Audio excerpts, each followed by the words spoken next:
Hello, ladies and gentlemen. From my Chelsea jersey, you can see I'm in a very winning mood.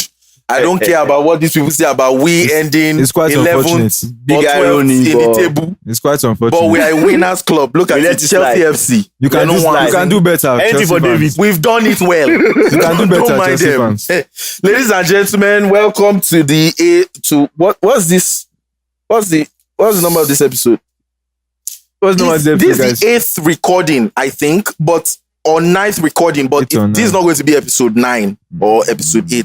This is the episode from the caption. You can see it. It is the episode, the Fatherhood episode. Yeah. This month of June is Men's Mental Health Month. Yes, so And about a week ago from now, it was Father's Day. And we decided to have an episode dedicated to fatherhood, to talk about everything that happens from your journey as a boy to a man and then to a father. I mean, boys are not supposed to be having children anyway. It's only men that are supposed to have children. And talking about men, I have some very, very important men in the building. And everybody will say hi except our guest because I need to introduce him personally. But let's go around the room and introduce ourselves. Look at this box. You see this black box? This is Ronti for today. He's in here. So, and that's why I'm holding this mic like your choir mistress in church. You know what I'm saying? Anyways, it's David. I'm David. You know who I am. Thank you. it's Bo, aka Bo Machete. Boma who? Machete. Machete. That is very, very violent. I am too. We here. Okay. Ronti, say hi now. Say hi to the people. Hi guys, I'm coming to you from the UK, You know- Manchester. Do you know when I saw you guys, I was in a way I was before then I was happy that I'm here, not in the studio recording with you guys, and not being hounded by our esteemed producer because of strict dress code. And blue socks. Strict socks code, but I can see that she's not handling you anymore. She's coming Yeah, a when little you bit, see Chelsea. a little bit lenient. Fuel is expensive, so she has left us alone. Guys, my name is Ronti Atwa. It's great to be joining you guys Nice, on that episode. nice to have you, Ronti. Now, let's go to the most important part of this conversation, which is to introduce our guest. All of you should meet my uncle Obed. So if you're in the house, please clap. Oh, whoa. Yeah, this is my uncle Obed. I told you guys in episode what now that me and Amtu are cousins. And so me and Amtu's moms are Uncle Obed's sisters. So it's a family affair in the building. And we brought Uncle Obed because he's a father. He's a father to 2 wonderful boys, my cousins, and a daughter. He has 3 children, so 2 boys, 1 girl. Ronti as well has 3 boys, if you guys did not know. If you guys didn't watch the intro video, I think he said it.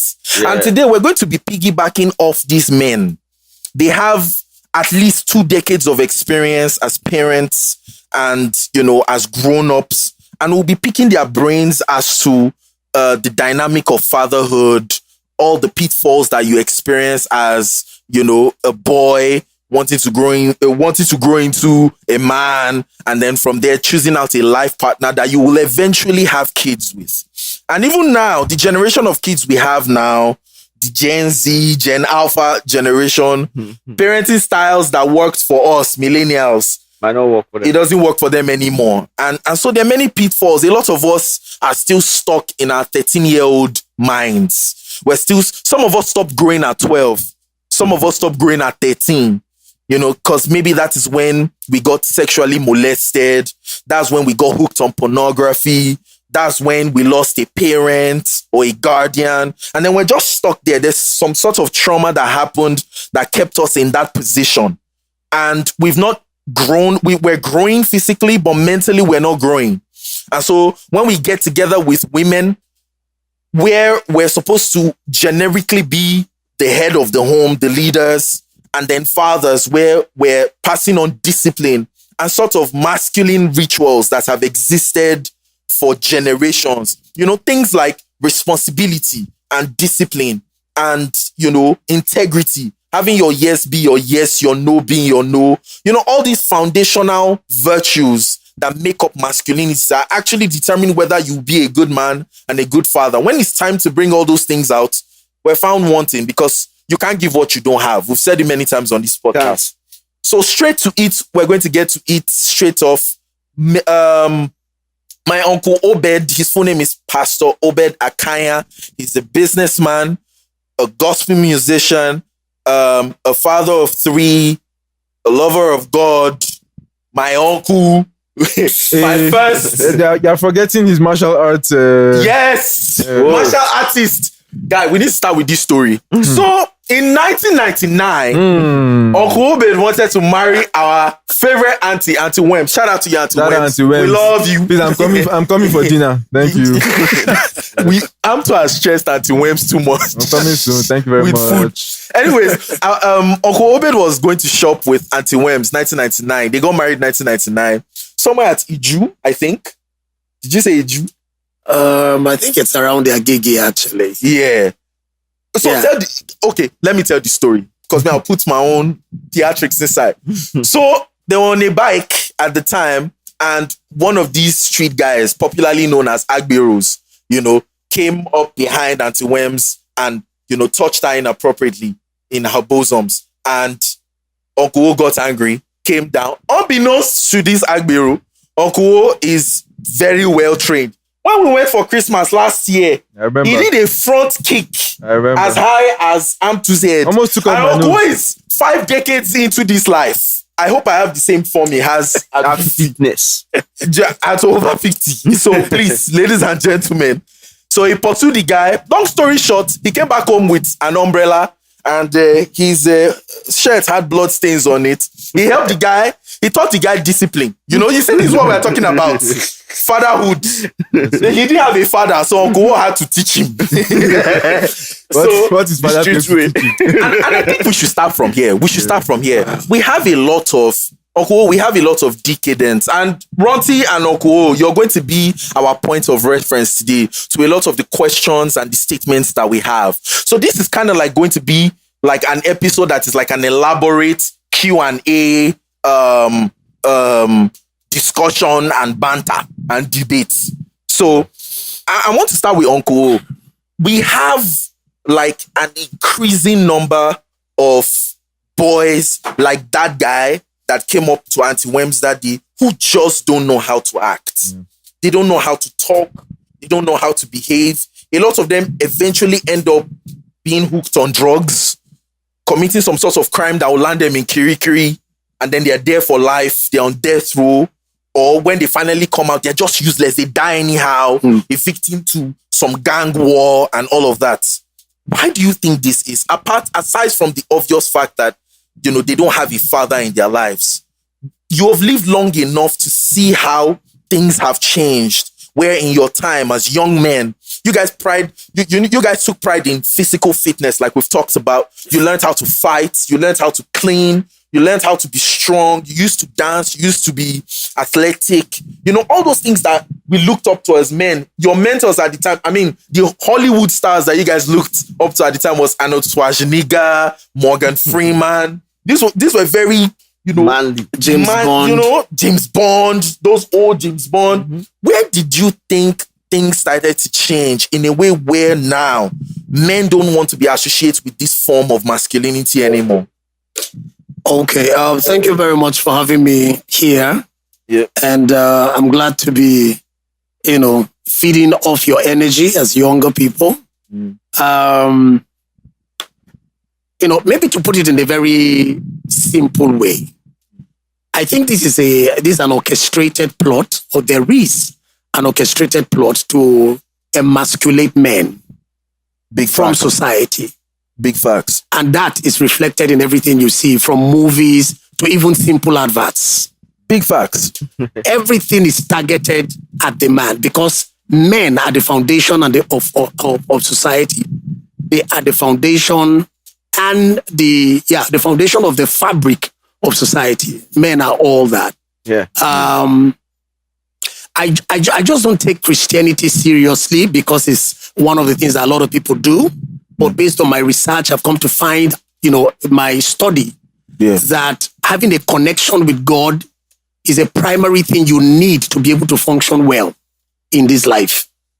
You must have the consciousness of the fact that you are accountable to a higher power that can hold you responsible. It's not just imaginary. It is real. And because it is real, you know that there will be consequences at the end of the day. There is a way that helps you to think differently from anyone who does not think, with the concept of consequence in their lives.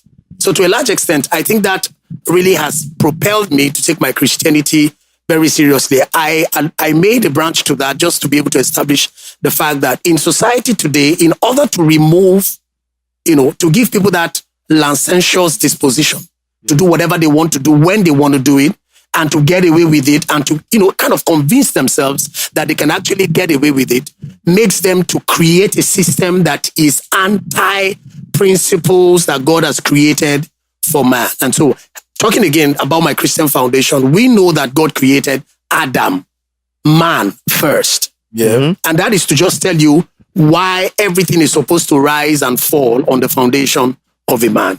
So everything that's been done in society today is being deliberately re-engineered to emasculate men, to make men look like, they don't really matter, they don't really count. In short, if you are very vocal and very straightforward about issues, there is a way you're labeled.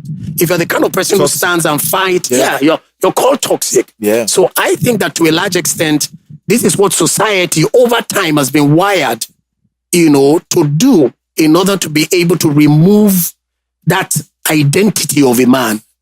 And once that is done, society falls apart. It's like saying, destroy the foundation of a building and it comes down crashing. I remember having a conversation some years ago about a system that was being changed abruptly, a system that we were part of, and the thing had worked for years. And somebody came into the scene and was trying to change the entire thing. And they were wondering why lots of people could not get along with the new changes they were bringing on board. Now, these were not soft changes. And the way I captured all of that was when I was asked, what do I think is the problem? Why are we not making progress? I said, well, I know about you stepping into a building and changing some frames here and there, and then maybe even rearranging the partitioning of a room, or of a house, entirely of a building, as the case may be. Yeah. But I've never seen anywhere where people change an entire foundation and expect the building to stand. Yeah. That is exactly what's going on. And that's the reason why we are seeing what we're seeing now more than how we used to be back in the day, because the foundation actually is being attacked and systemically being removed. That's really what I would say.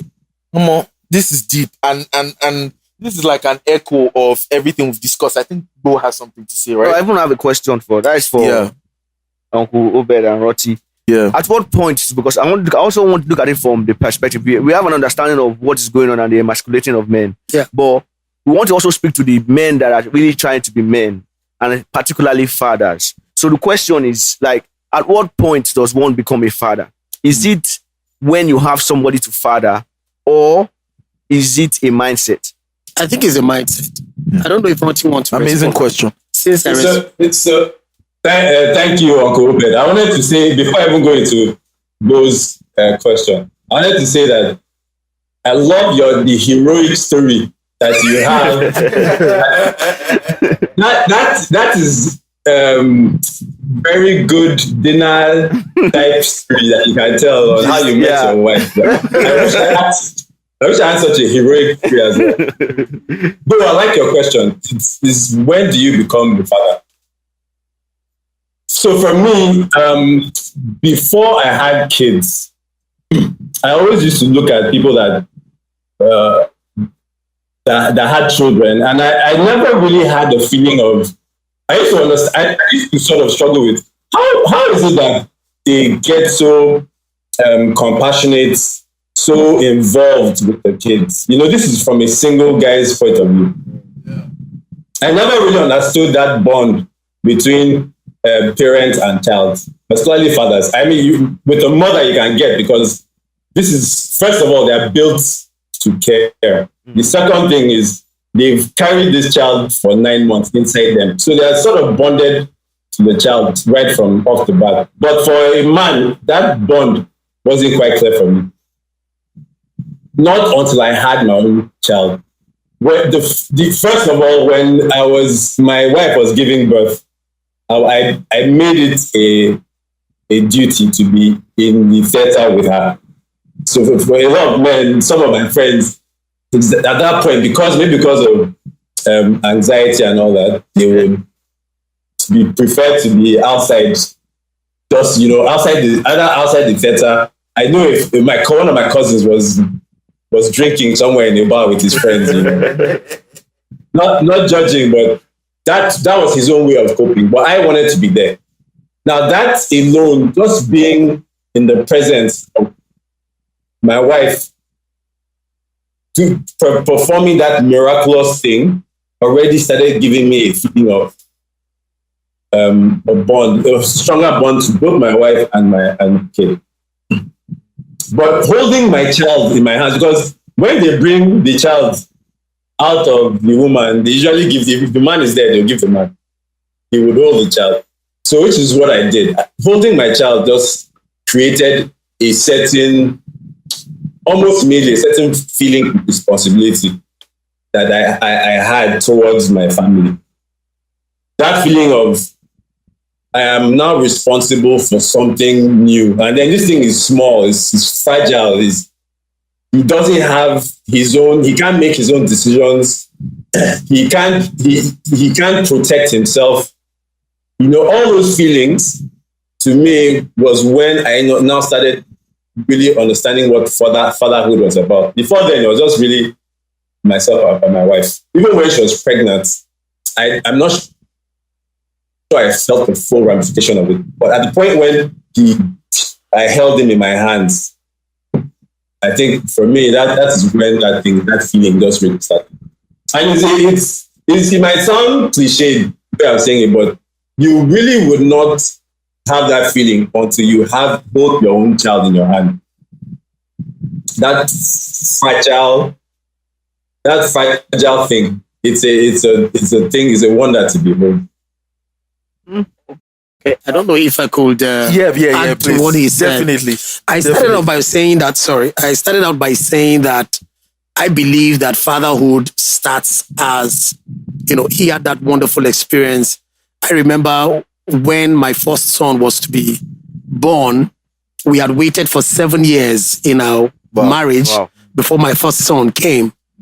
And there were a lot of people around me. I like to work with people that have gone ahead of me. It's just my upbringing, I don't like to always have an experience of my own.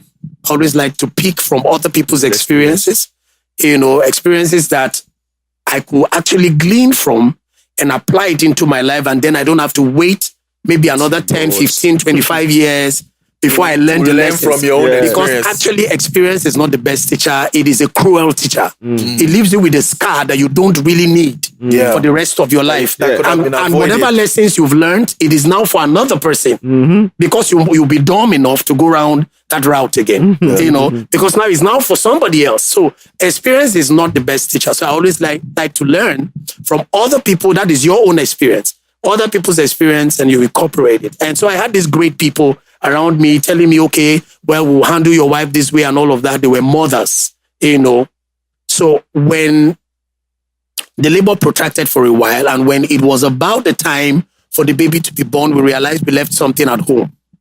And so they tactically got me to go to the house and pick that thing up. Now, it was then I figured out that thing was inconsequential at the end of the day. Yes. But they wanted me out of the labor room. Oh, okay. So by the time I came back, my son Was already. So for me, I think back again to the story, if you go through that motion, what happened to him could happen to you. But we've also seen a lot of men that were there, they saw all of that and lacked connection with their children for whatever it's worth. And so I think it's a mindset thing.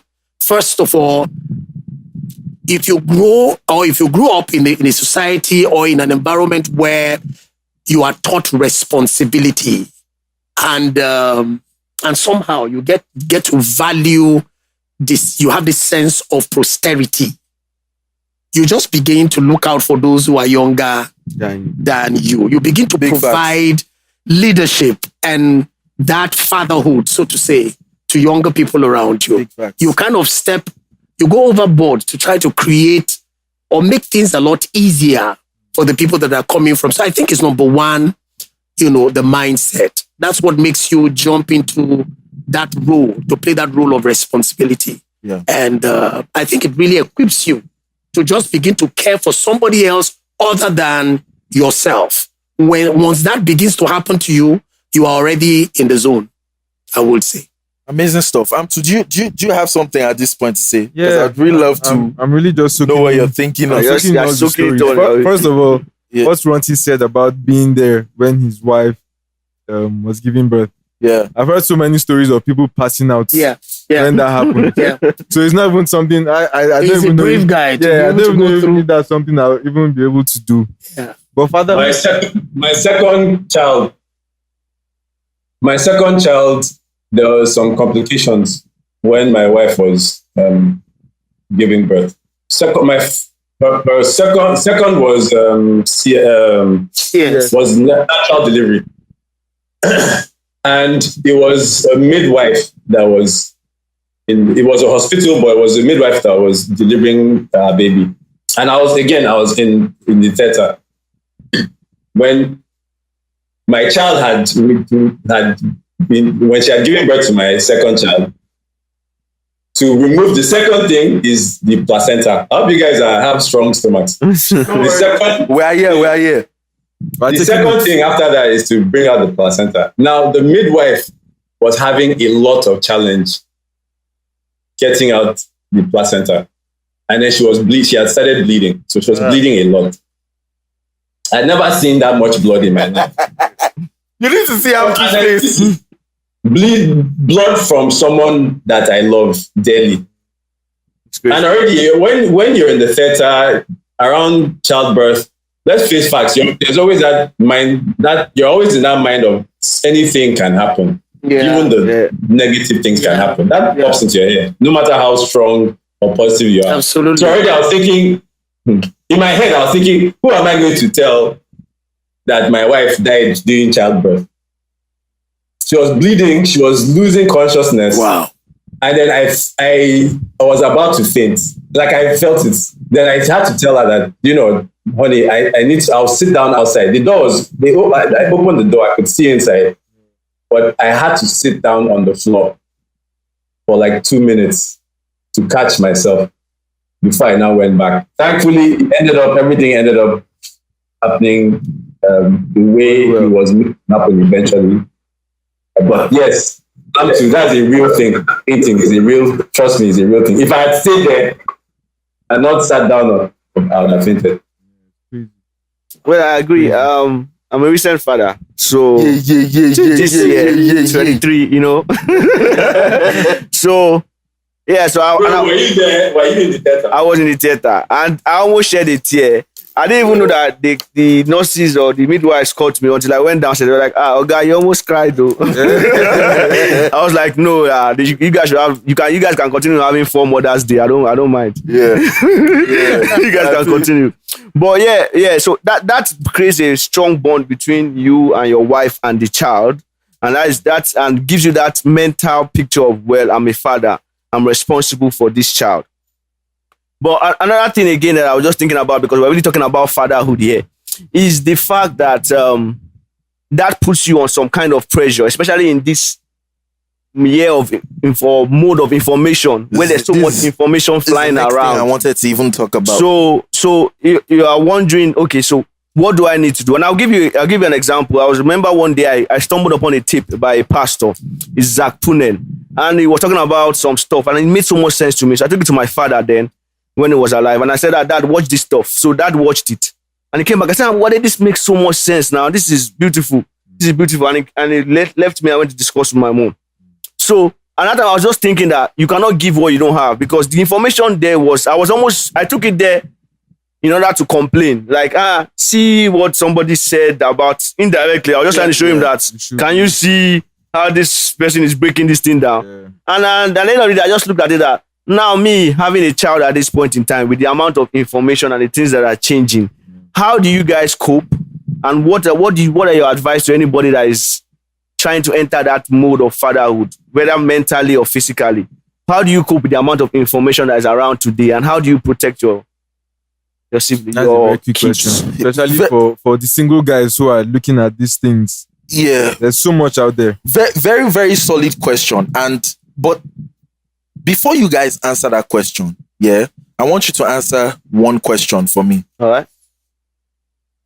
Right now, the studies that have gone out now have shown that the average boy gets hooked on porn as early as 10 years old, right? And sex and our sexual drive, testosterone, is coursing through our veins from right around puberty to when we are 70 something. This is a major problem. Do you understand? Yeah. With how we have so many kids out here who have fathers who were not ready to be fathers.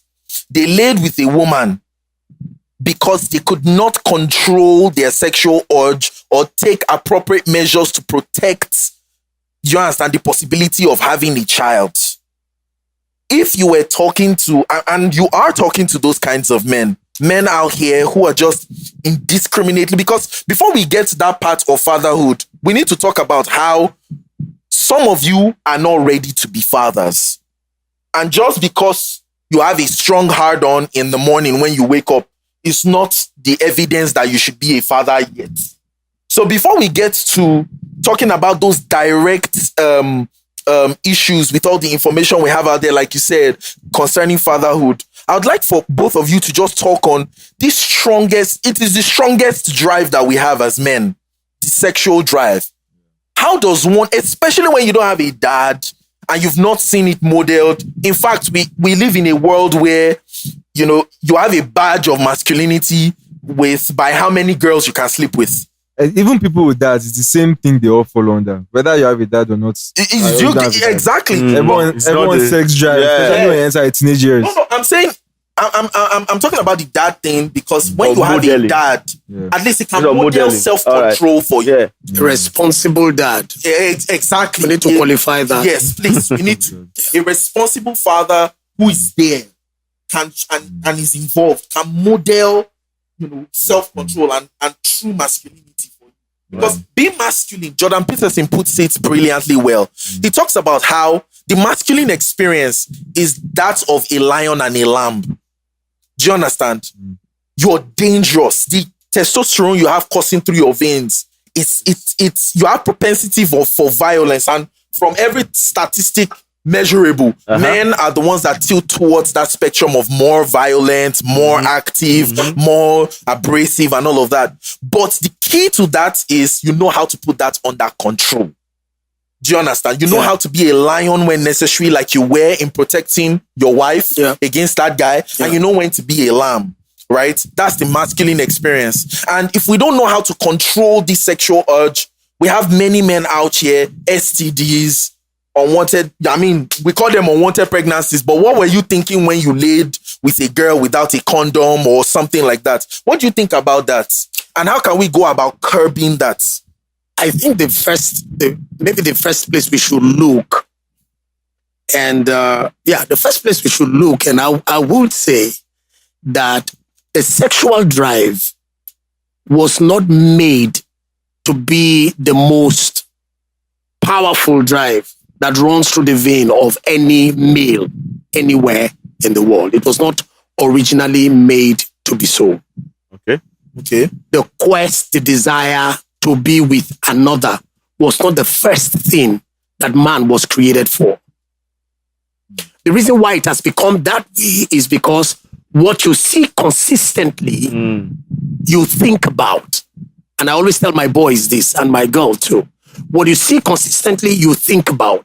And what you think about, you are likely to do. So society has sexualized fun for guys and presented it in that model that when guys think about fun, they don't think about conquering territories. They don't think about building things, which is which is purpose-driven and in the DNA of guys. They don't think about creating things. they think about subduing a woman. Somebody Because put it it's been brilliantly. presented like that in movies.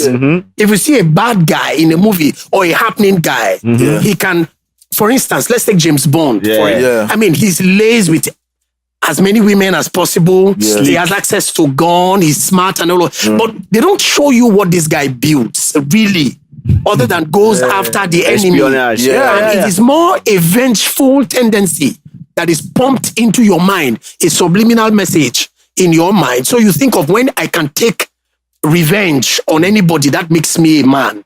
When I can dominate women, that makes me a man. You know, these are the things that have been sent into the mind of guys. And that's why look at our songs. Oh, everywhere you turn, even the ads are all targeted at a man, and they do that to sexualize fun for man. So fun has been redefined. It's been redefined for man. And that's the reason why men actually, like you said, readily said, you know, people actually look at you as a man based on how many girls you have conquered, so to say. Someone put it brilliantly online. When it should be how many ladies you have protected and groomed to become women. Funny enough, if a rapper was even giving the statistics and he was talking about, he spoke to 10 of his friends, female friends, and about 6 of them have been molested. It's Absolutely. crazy. And what Uncle Lou is even saying, there's a slogan in like the entertainment advertising world, which I'm sure what is familiar with. Sex sales. Sex sells. It does. So sex sells in songs, sex sells in adverts, sex sells in movies, sex sells in politics, sex sells in everything. But come to think of it, when a man is really hungry, man or woman now, the human race, when you are hungry, you don't think about sex. When you're like When you are hungry, literally in your stomach, you don't think about sex. When you think about getting from one point to another in your life, you don't think about sex. So that itself also is another lie. That sex sells. It is because the minds of the people have been conditioned that way. Now, I'm not taking away the place of sex and how important it is for bonding between two married people. And we must put it that way if we really want to get to the root of what we are talking about. Yeah. You know, because why do we have all the vices we have in society? Why do we have guys who are checking out of, you know, their, what will I call it, with their environment, also to say their, the space where they are at as a young man who should be using their energy to build their life ahead of thinking about sex. You know, when you look at those kind of situations, you will discover that the major source of energy and drive they need is not sex, really. It's because we've been lied to think that way. This thing Uncle is saying, like when, for instance, I'm an athlete, unprofessionally. But when athletes, footballers, runners, MMA fighters, before they go into big fights or big matches, they are told to start stay away from so that drive can go into the match. Because actually you lose. Well, maybe that's not the best. It is believed that you lose energy as a guy when you have sex. Actually, what it means is this. You know, I was talking with a professor friend of mine, and she was saying to me that it is said that when a man has sex, it's as good as when you take like about 200 meters dash. Or when a man have sex and ejaculates, it is measured that same. I have not verified it, but I can understand what she was talking about. Now, if you're not doing that with someone who is on a journey with you, you're actually losing energy.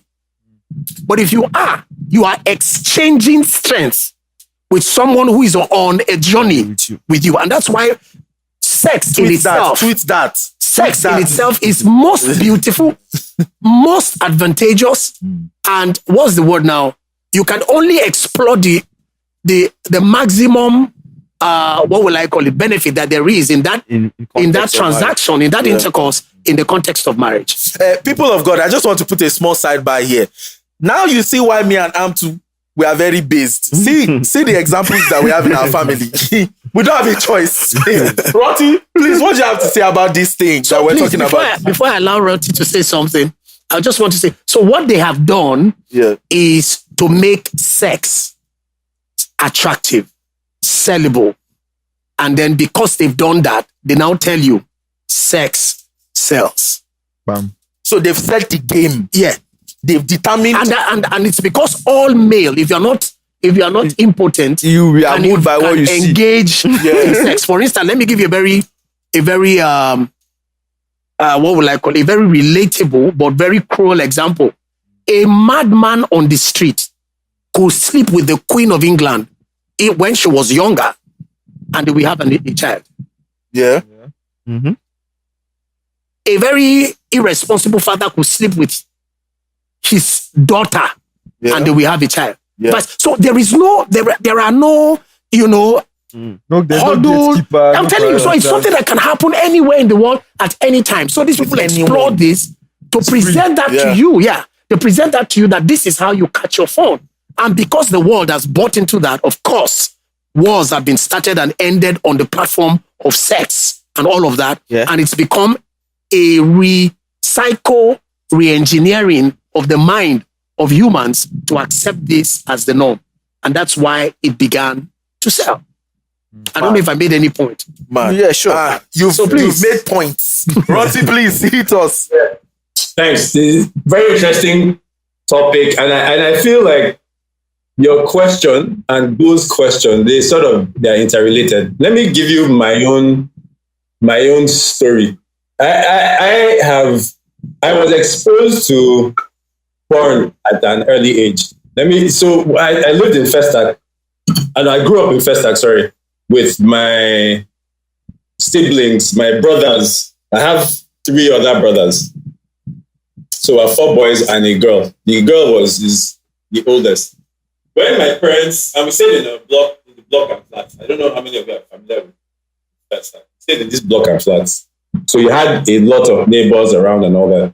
When my folks would leave the house, my brothers would close the windows, draw the blinds, put in a porn tape. Then it was VHS. VHS. That you've labeled with something normal, but recorded on top is porn. God knows where they got it at that point. So they slot it in, close all the things there. Sometimes they will invite 1 or 2 friends over, and then they will now watch porn for 30 minutes, 1 hour that my parents are not around. That was my own introduction to it. In fact, the first time I watched it, I was like, these things can't be real. I just felt like it was fake. I don't believe this is real. Growing up, and then we didn't have internet. Remember, guys, there was no internet or anything then.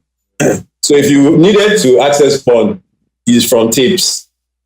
Fast forward to when internet now came, I could easily access porn off my phone. And Uncle Obed is right. It's sort of, at some point, it takes over a lot of your thinking. If you're not careful, all that energy that you should be using to create, you're using it to think of, how do I look for someone that I can practice this thing I'm watching on?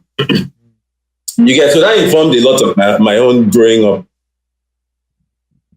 Now it's worse because children have their own, all my kids have their own phones. They have access to the internet at any point in time.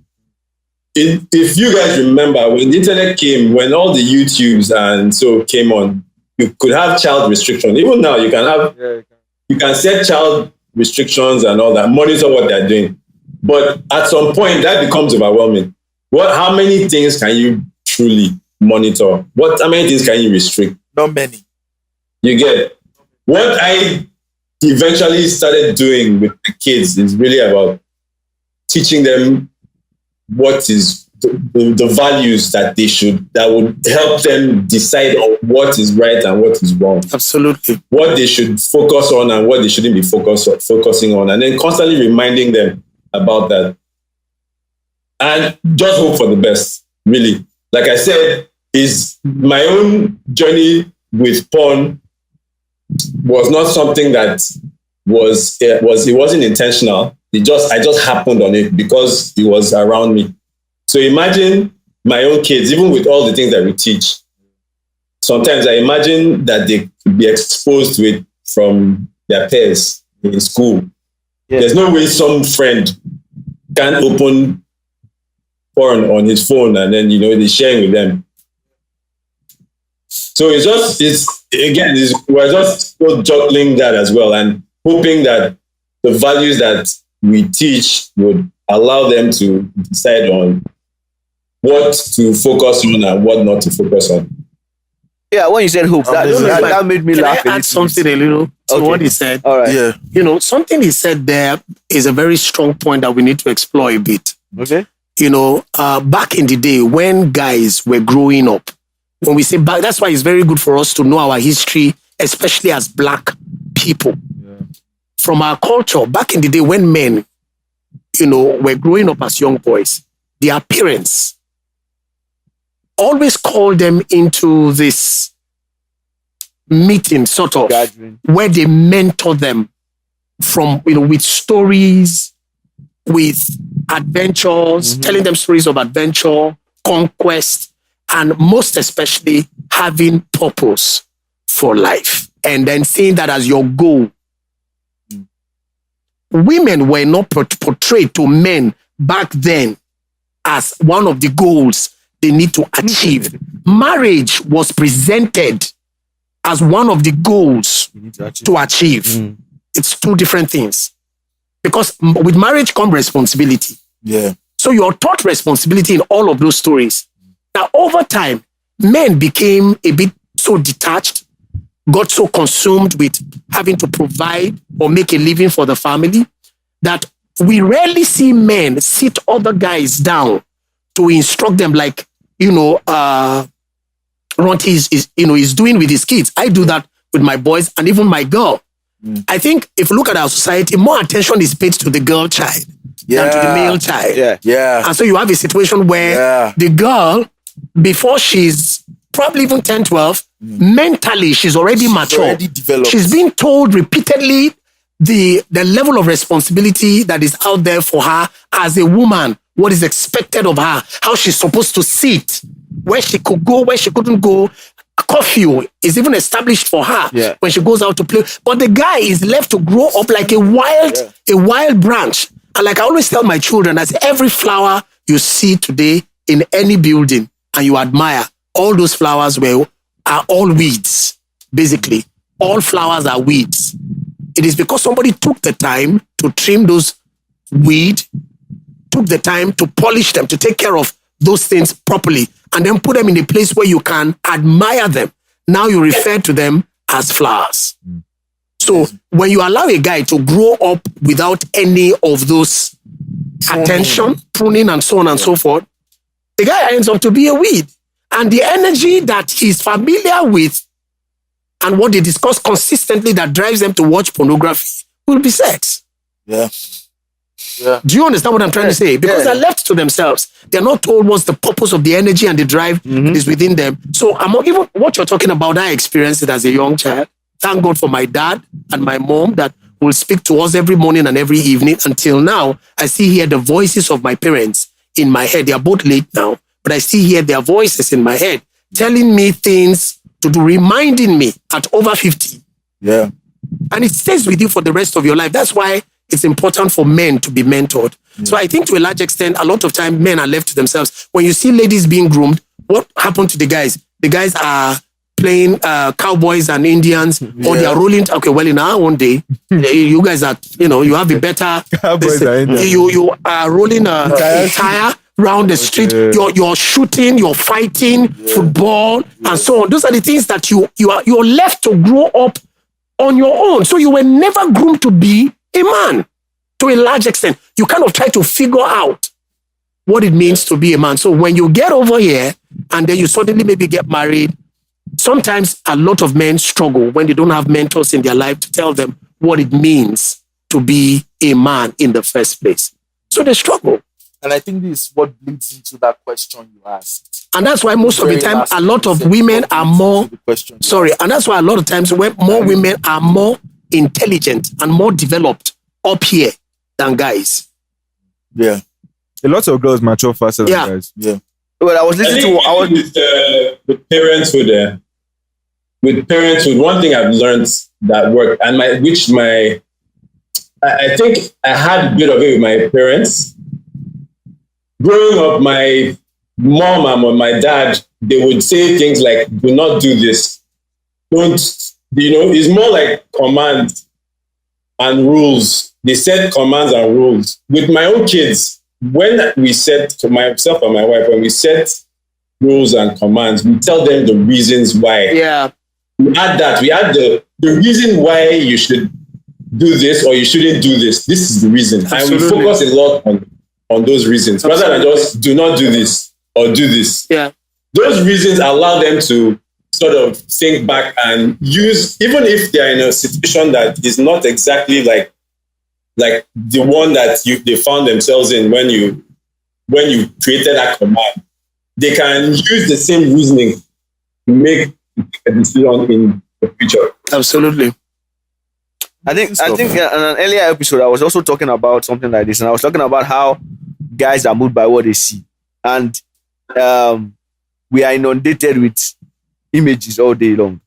And I was trying to point out that after Okobed has spoken, and he has spoken, he almost looked as if it's almost a lost cause, because at the end of the day, Okobed was able to break down and make us understand why sex sells, not because it's supposed to sell, but because they have made it sell. That's the game. So there's a big engine that is already working in the society that makes it difficult. You get my point? That makes it difficult. I can tell my own porn story. Started from when phones came out, phone erotica and all those stuff. Yeah. And it's really, really crazy. But, and I remember, when I was talking about hope, I just remembered one comedy, and I was listening to, and it was like, he just gave birth to his daughter. That was his first child. And it was like, the first thing he had to think about is that, God, it was an American guy. Was like, how am I going to make sure that this girl doesn't end up on the pole? so that was the first thing that was in his own mindset, because it was like almost everybody around him was going crazy. So it just shows what's going on. But I'll give you a very simple thing, a very, very weird thing I noticed. There was one guy I know. Like, I know almost every guy I know in this world has watched porn before. Yeah. But there was one guy I know that has not watched porn before. And I was shocked. And I was like, guy, you've not watched porn before. Legit. This guy's older than me. Older than me by 2 years. So I was like, guy, and I grew up close to this guy. So I was like, guy, how come you didn't watch porn? I was like, guy, see, he was about to watch porn. He was, but they've already set up everything, was going there. Some people invited him to come and see. So he met somebody. The person, and I was like, where are you going to do? I told him, I'm going to go watch porn. What are you about to do? I'm about to go and watch. That time it was still like in Rotti's days where he's sitting some like CD and stuff. Yeah. And it was like, the person just called him and said, okay, let me break down what you're going to go and watch for you. And he explained it in total, explained everything that you're going to watch in that porn movie. And said, guy, do you still really want to watch this thing? Because at the end of the day, this is the effect on you. And the guy just said, you know what? I'm not watching. Until today, that guy has not watched porn. And that guy is like the hope I have, knowing that it's possible to actually protect somebody or protect your child from some of these vices, even though the society is packing on you, the kind of information and principles that this guy, his parents are already laid down. Yeah. So by the time this individual, because the person that spoke to him was not experienced, it was just a guy, one older guy, just told him that this is what you are going to, this is what is there. Are you still interested? And the guy said, you know what? Boom. So, like I was saying, back to my question, what is the kind of information? Because you can't give what you don't have. Yeah. You have to have something that will be so smooth and will sink into the person's mind that the person will be able to say, you know what, this is the kind of path I want to take. Yeah. And when it comes to fatherhood now, because at the end of the day, no matter how much you go crazy, like Uncle Bert said, a madman can still give birth. He's still not a father. So at the end of the day, when you enter this fatherhood level, what is the kind of information and the kind of mindset that you are supposed to pass across that to be able to protect your children? If you can't protect them from the phones, can you protect their mind with information or principles like that can guide them?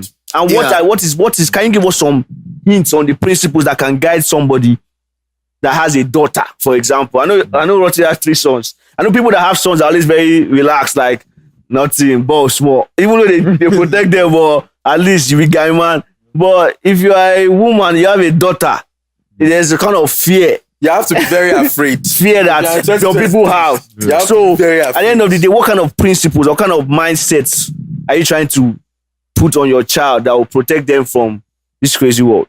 You know, there is a verse of scripture that says, train up a child in the way he should go. Mm-hmm. And when they are old, they will not depart from it. Lots of people quote it, especially in the church circle, as train up a child in the way of the Lord. But that's not what it says. It's the way he should go. In the way he should go. Now, the way of the Lord is the preferable way to train up a child, right? But that scripture is trying to get you to see the implication that whatever kind of training you give to a child, that is a person is going to be when he's old. Whether good or bad. I'm sorry, Uncle. Yeah. What Bo just said is tying directly to what you just said, because if it is my responsibility to train up a child in the way that he should go, because what I train him to be is eventually what he's going to become. Yeah. How do I do that when I don't even know myself what to do? Okay. We're going to back up a bit. Let me try to answer his question, then I'll come back to where you are. Yeah. It's just like computer software. What you put in is what you get. Garbage in, garbage out. That's to a large extent what you get. When a child is born and you are a father, you're talking about where is that place where we can throw the line of hope. It is the kind of information that you give a child. By showing him the consequences around decisions that he may be tempted to make that will take him off course. And also because the word consequence is not really negative, it is just an outcome. That's what it is. So it can either be positive or negative, but a lot of times you use it in the negative. You know, say that's the consequence of this action. But the consequence of doing the right thing is that you succeed and you move forward. You know, so if you're able to provide a child with all of these consequences and also give your own story as a father, where you missed it, mistakes you made, and you are very genuine and real to the child without lying or giving any impression that is not there, but you're down to earth and the child can feel you at that level. The child connects with you and he knows that, you know what, this is a safe place for me. I can always come back here even if I make a mistake. Even if I fall off and I do anything wrong, I know that this guy is interested in me arriving at the destination that I am set out to arrive at, even if I make mistakes. And we need to be able to create that kind of environment around any child. But more importantly is to make them to realize the consequences. That's one thing that my dad did to me. All my life, my dad never flogged me one day. Really? Yeah, not one day. He may have flogged my other siblings. All those floggers, and I've seen him flogged my siblings. So it's not like he's not giving to it. Okay. But for me, I happen to be the last born of the house. My mother didn't treat me like a last born. She was on my case for everything I did wrong. She made sure I got it or I get it for any action I took wrong. Even if I went to bed at night, she would come to me with a whip, wake me up and make me to get. And she would tell me that the Bible says the sinner shall not go unpunished. And we are not going to break the word of God in this house. So my mom was the disciplinarian in that, you know, on that side. Yeah. But my dad, we called me, sit me down and have a talk with me. Now, Kay here was not fortunate enough to, I don't think you were fortunate enough to meet dad before. Yeah, my dad, I was a baby. Yeah, you were a baby when my dad was so calm. Rather, let me put it this way. My dad was so quiet. You hardly hear his voice in the house. He does not raise his voice, but he was very firm. How he did it, I don't know. But when he talks to you, it's like a blanket comes on you. You know you couldn't cross that line, even if you dare. Yeah. It's not. He doesn't raise his voice, but there is a way he speaks to you. You get it. So when my dad calls me and sits me down and then he's done talking with me, it's like you couldn't leave that place even after he left. And if you were left about your life, he kind of paint a scenario before you and make you to realize that how intelligent you are as a child and how foolish you have acted. That your action compared to your intelligence don't even match. He leaves you with this imagination that, man, What's wrong with You're me? like, I was like, what's wrong with me? How could I have even What done came that? over me? So you would prefer to be flogged, but now you're not feeling condemned, but the guy just kind of elevate You're thinking. who you are and who Shows you you are that supposed there's to be. there's a higher realm at which. And that's exactly what I do to my children right now. I make them to realize how great they are, how intelligent they are, that they couldn't stoop so low to be doing stupid things like this. And let us also even look at the consequence of your action. This is where this will end. This is where this ends. So what would you rather choose? So to be able to, please. My last born, hello? My last born, I was asking him recently, he's 6 years old now. I asked him a couple of questions. I said, if you get in trouble in school, like you get into trouble in school, or you're bullied in school, and you need someone to come and get you. They need to call someone to come and get you because you're not feeling too good. Who would you want to? Who would you want them to call? Myself or your mom? And then he thinks a bit, and my last born were really close. He didn't want to hurt my feelings. He says, "Mom." I said, "Why?" He said, "Because she's more caring. She's one that at that point I'll need someone that is caring to come and console me." I said, "Okay." I said, "What if you're in trouble with a teacher and you feel like you don't deserve punishment, but something happened? Who would you want them to call?" He says, "You, Dad." Because I said, "Why?" He says, "At that point, I need someone that can come and fight for me." But that thing got me thinking about the different roles between the father and the mom. So as the father, and I like what Uncle Obed has been saying, it's just very similar to my relationship with my own parents as well. I always saw my father as that, even though my father never beat me, I think he beat me only once in my entire life. I always saw him as that person that would always protect, fight for me. But my mom is the one, and my mom was almost like his mom, exactly. My mom had different canes. My mom had slippers, wire. Oh, Black belt, my mom had feet, my mom had everything. But I still fed my dad more. You get? Yeah. So for fathers, I think is where there's a specific role that we play in our children's lives that we need to really take up. Okay. And I like another thing he said I like, which I do as well, is do not lie to your kids about your past. No.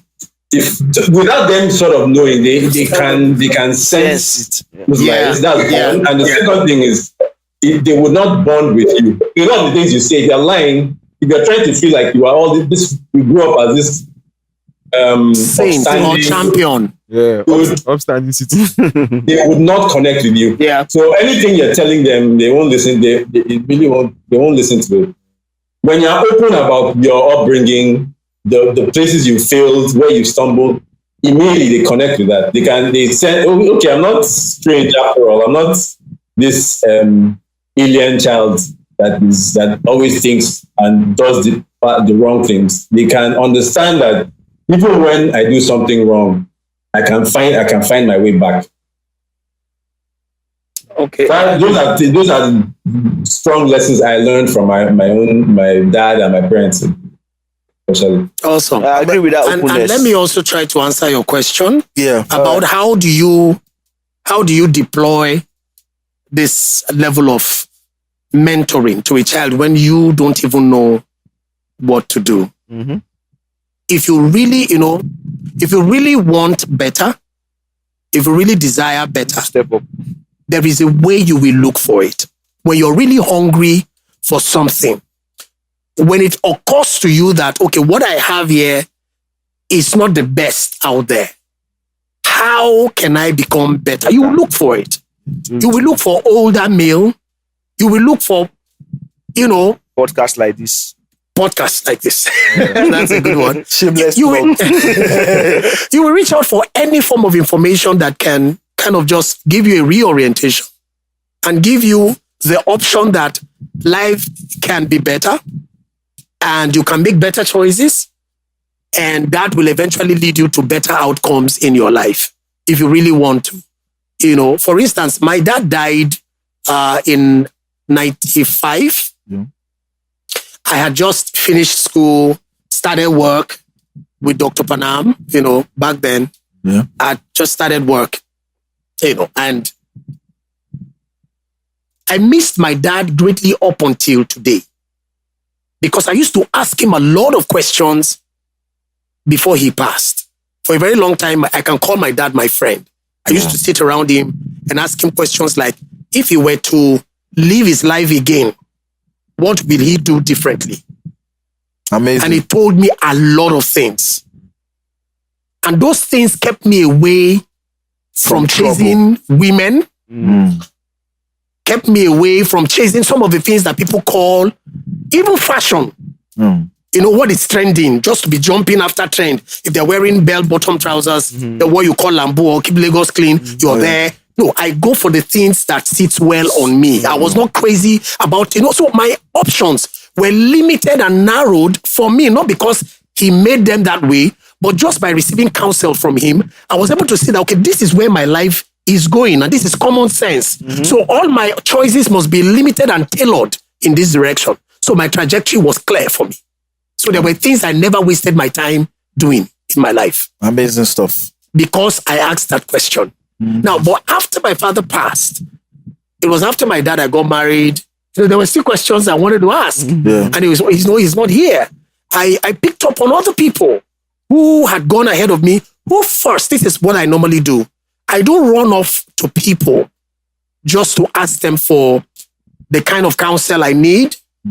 I try to see if I am in the same space with those people or have had something to do with them, and they genuinely show some interest in me, not for what they can gain, but I can see that they are interested in me getting better than where I am. Then I can begin to ask some of those questions or even look at their lives. And I admire what choices they've made and the kind of results they've gotten. And let me use the word again, consequence that they have gotten as a result of those choices. And I admire it. It kind of admires them, and it kind of fits into the kind of life I want to have. That gives me, you know, the platform or the leverage now to begin to ask some of those questions. So if you don't know how to ask, Scripture says ask. And it shall be given. And it shall be given. Seek and you'll find. Knock. That's big. Yeah. It's as simple. Yeah. And I think not complicated. What they've said now about being open, I'm not a father yet. But I think what they've said about like being open with your child, I think that's one key thing I'm picking up, because I think especially in Africa and Nigeria, most parents have this very strong front. Well, they put up this front of a hero, of someone that never made a mistake. Someone that had parents in Africa largely don't make mistakes. Exactly.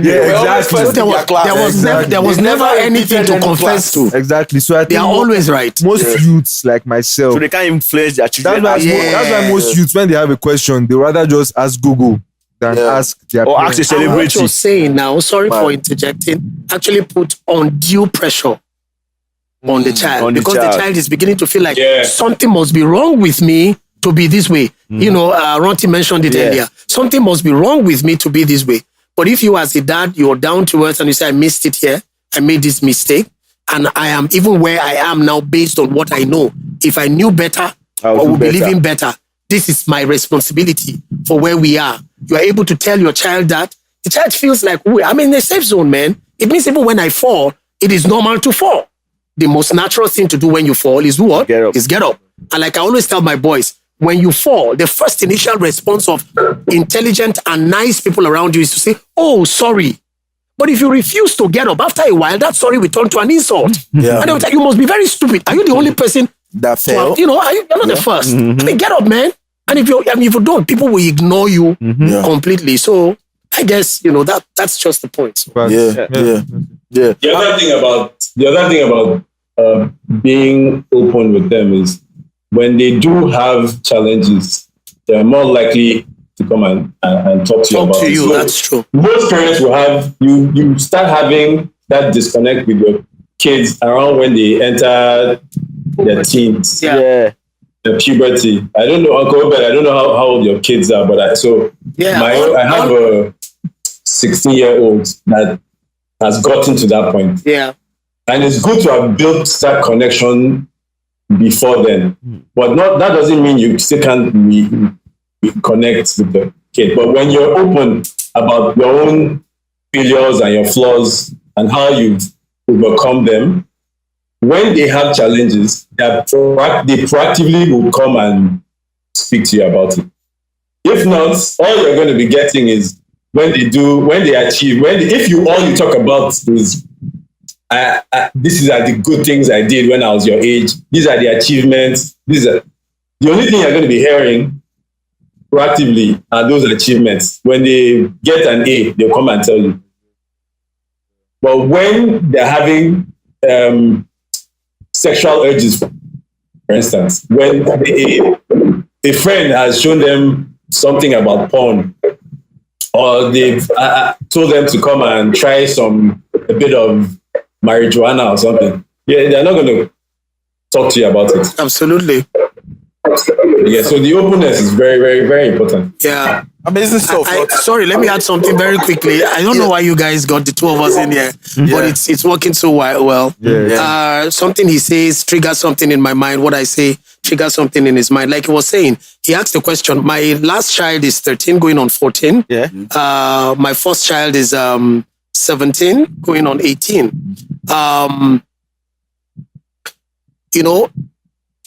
I try to tell my children that even sexual urge is natural. If you're not having it, you are abnormal. Yeah. Yes. They need to know that. Don't demonize it. Don't demonize it.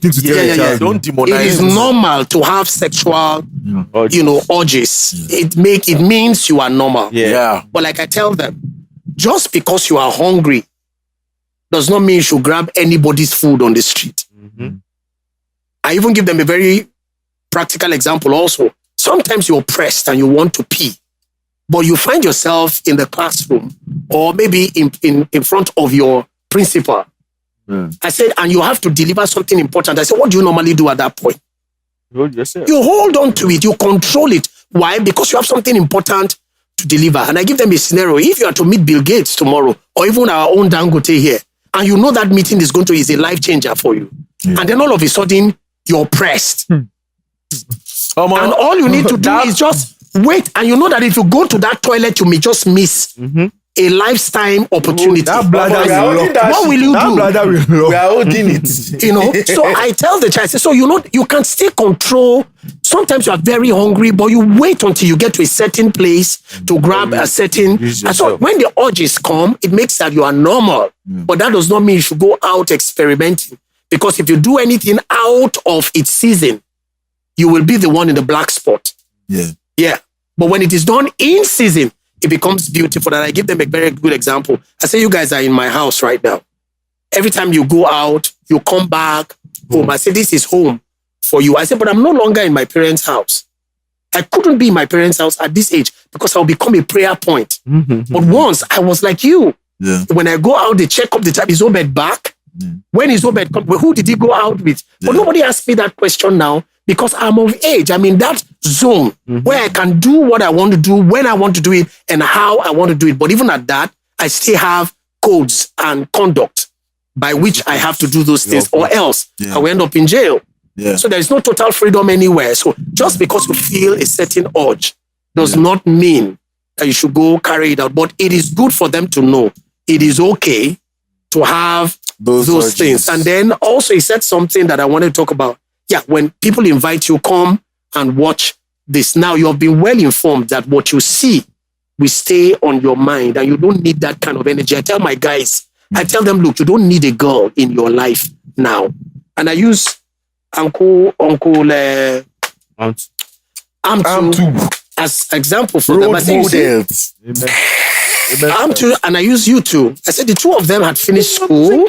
They are out of school. They are working and earning. And now a lady can be allowed in their space because they found purpose first. Not a lady first before purpose, because that will ruin you. I tell them, I say, look, you can have girlfriends who are just friends, not anything attached. Because once you do, as a man, naturally you begin to feel responsible for that lady, and you don't need that level of distraction now. There is time for you to do that. If you do, this is what it will do to you. This is what it will do to you.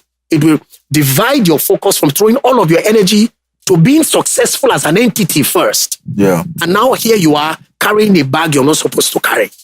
So there's time. Let me just interject here. Yeah. We've heard many stories of many people coming online to talk about how you guys should not stop carrying responsibilities that are not yours. Do you understand? You've not found purpose. You've not built anything. You've not done anything. But here you are trying to pay school fees. Here I have a young guy, one very young guy who really loves and cares about a girl. He is trying to build a studio. Do you understand? He's musically inclined and he's trying to build his own studio. He had the money and was saving up to get some other equipment. And this girl, when she broke up with him, he was very sad. That day I even ran into him. And, it was by divine providence that I was with him at the very moment that she broke up with him, and he was in pain. So I was able to talk to him, get the story, and kind of like get him, grounded and all of that. But he told me, he said one of the things she complained about was that I'm here. I needed an iPhone. And you say you're saving money up to go and buy studio equipment. Really? How does that show that you care about me and all of that? And it's like, when I bought the phone she's with, I bought the phone newly for myself. I gave it to her and took her phone. Pending. And I was like, bro, already, that's too much responsibilities. Build your studio. Women don't move with men that haven't built anything. Even if they do for a while, they won't respect you long term. You need to have something going good for you. That's how we get locked into all these things. We have too many women out here draining life out of you. And it's because the guys allowed it. Exactly. Yeah. You need to put boundaries there to say, look, this is what meet. I think we'll talk about this in the next episode, right? But you need to talk about boundaries as a guy. It will protect your mental health in the next episode. Anyways, all right. People of God, we have to round up. And this episode has been amazing. This episode has been amazing. I don't even know what to say because Uncle O and Ronti have said everything. Now, you can reach them. Like Pablo will put their handle somewhere in the beginning. So right now, go back to the beginning. Go and look at their handles. Shoot them DMs. Uncle O, this is what I'm going through. I saw you on the Brother Man Asylum podcast. Please help me. There was something you said. If you need help, go and run after it. Nobody will help you if you don't ask for it. So please ask for help. Shoot Ronti a DM. Ronti, I'm going through something like this. Please help me. What do you think I should do? I'm sure that they will be more than willing to extend a hand of help to you guys and mentor you guys. So, we've come to the end of this podcast. It was amazing. It's like, it felt like I was in class myself. Mm-hmm. I learned a lot from everything you guys said. Fatherhood. And I'm just lucky that you people are in our corner. We're definitely going to have another male-themed episode again. Not that all our episodes are not male-themed, but something around this, but maybe from another angle. And I'm sure you guys would like Uncle O to come again. If we had all these CAC bells that we've been saying we will buy, we would have been ringing it for every point we made. Mad. Ronti, thank you so much for being vulnerable with your story, for sharing it. We really need more of that in our corner. Thank you so much. Thank you, guys. Follow the Brother Man Asylum podcast on YouTube, brotherman_asylum on Instagram. Share it, play it in a burial, play it in church, play it in the bus. Anyway. Goodbye.